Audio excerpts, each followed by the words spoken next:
ప్రకృతి నేస్తాలైన శ్రీరుద్ర వారి మట్టి గణేశ విగ్రహాలు ఇప్పుడు అన్ని రత్నదీప్ స్టోర్స్ లో లభ్యం. త్వరపడండి. అంటే ఇది ముందు రోజే అనుకున్నాను. యాక్చువల్గా ఇది మా దృష్టికి ఏంటంటే ముందు 1వ తారీఖు అనుకున్నప్పుడు అందరూ ఏమన్నారంటే మీరు వస్తే ఇది మాకు ఈ రిలీఫ్ ఆపరేషన్స్కి ఇబ్బంది అయిపోద్ది, మాకు దయచేసి మీరు ఈ రిలీఫ్ ఆపరేషన్ మీరు అడ్డం అయిపోతారని చెప్పేసి వారి సూచన మేరకు నేను ఆగిపోవాల్సి వచ్చింది. ఇప్పుడు కూడా ఒకసారి వాళ్ళ నిర్ణయం తీసుకొని వాళ్ళు టేక్ కాల్ వెళ్తే అది సహాయపడాలి, కానీ మళ్ళీ ఇంకొక కేయాటిక్ మీకు తెలుసు. అందుకని దాన్ని దృష్టిలో పెట్టుకుని కొంచెం తటపాయిస్తున్నాను. లేదు కొంచెం ఇబ్బంది లేదంటే ముందంటే మెయిన్ అధికారులు పాపం గత 72 గంటల నుంచి వాళ్ళు నలిగిపోతుందని చెప్పి నేను దాన్ని దృష్టిలో పెట్టుకొని నేను స్వయంగా పర్యవేక్షిస్తున్నాను. 4 రోజులుగా పవన్ కళ్యాణ్ ఉప ముఖ్యమంత్రి రాలేదు, ఎక్కడ వెళ్ళని చెప్పి విపక్షాలు ఆరోపణ చేస్తున్నారు, బాధితులు పట్టించుకోలేదని చెప్పేసి ఆరోపిస్తున్నారు. ఫిజికల్గా మీకు కనిపించడం పద్ధతి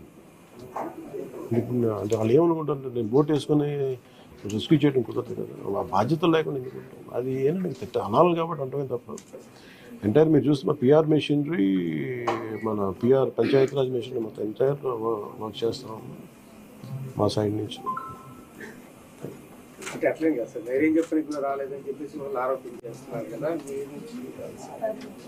అది నేను అట్లా అనుకోవట్లేదు. అంటే ఏమైపోతుంది, ధైర్యం చెప్పడానికి వెళ్ళి ఒక్కసారి మీద పడ్డారు అనుకోండి. పరిస్థితులు ఎలా ఉన్నాయంటే ఇప్పుడు నేను మొన్న పింఛడానికి దీనికి వెళ్ళాను. నేను వెళ్ళి సహాయ కార్యక్రమం అంటే నేను ఒక ప్రత్యేకమైన పరిస్థితుల్లో ఉన్నాను, అది మీరు అర్థం చేసుకోవాలి. ఇప్పుడు నేను వెళ్ళి కూర్చుంటే వెళ్ళిపోతుందంటే రెస్క్యూ ఆపరేషన్స్కి ఇబ్బంది కలగకూడదన్న ఒకటే నన్ను ఆ సూచన ఒకటి నన్ను ఆపినాను, అంతమించి వేరే అవ్వలేదు.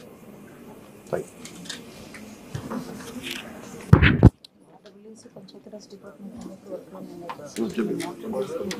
అలాగే నిన్నే చెప్పాను అంటే పంచాయతీరాజ్ కానీ, రూరల్ వాటర్ సప్లై కానీ, ఇంజనీరింగ్ డిపార్ట్మెంట్ కానీ ఇవి కన్సిస్టెంట్గా పనిచేస్తున్నాయి in tandem with rescue operations.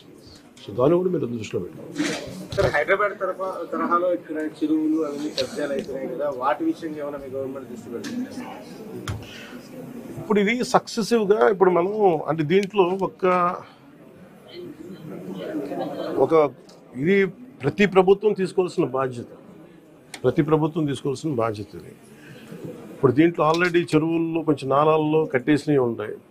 అసలు ముందస్తుగా వ్యవస్థలు కనుక చాలా బలంగా పనిచేస్తుందంటే పర్మిషన్స్ లేకుండా ఎప్పటికప్పుడు అది ఒక విచిత్రమైన పరిస్థితుల్లో అందరం వదిలేస్తాం, నీళ్ళు రావట్లేదని. ఎఫ్టీఎల్లో మన హైదరాబాద్లో కూడా చూస్తున్నాం కదా, ఫుల్ ట్యాంక్ లెవెల్లో ఉన్న చోట్ల రావులని చెప్పి లాస్ట్ 20 yearsలో రాలేదని చెప్పి ఇల్లు కట్టేశారు.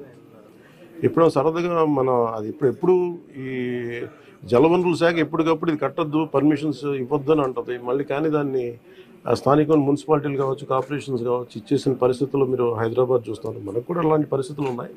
ఇది సక్సెసివ్గా జరుగుతూ ఉండింది. దీన్ని ఎట్లా అడ్రస్ చేయాలనేది ఇది ఒక సోషల్ ఇష్యూ కూడా అవుతుంది. సో దీన్ని ఎలా చేయాలి, కొంత ఎడ్యుకేట్ చేసి కొంత అవగాహన తీసుకొచ్చి ఒక ప్రత్యామ్నాయం కల్పించి దీన్ని ఖచ్చితంగా అడ్రస్ చేయాలి భవిష్యత్తు. సుమన్ టీవీలో మీ పర్సనల్ అండ్ బిజినెస్ ప్రమోషన్స్ కోసం కింది నెంబర్కి కాంటాక్ట్ చేయండి.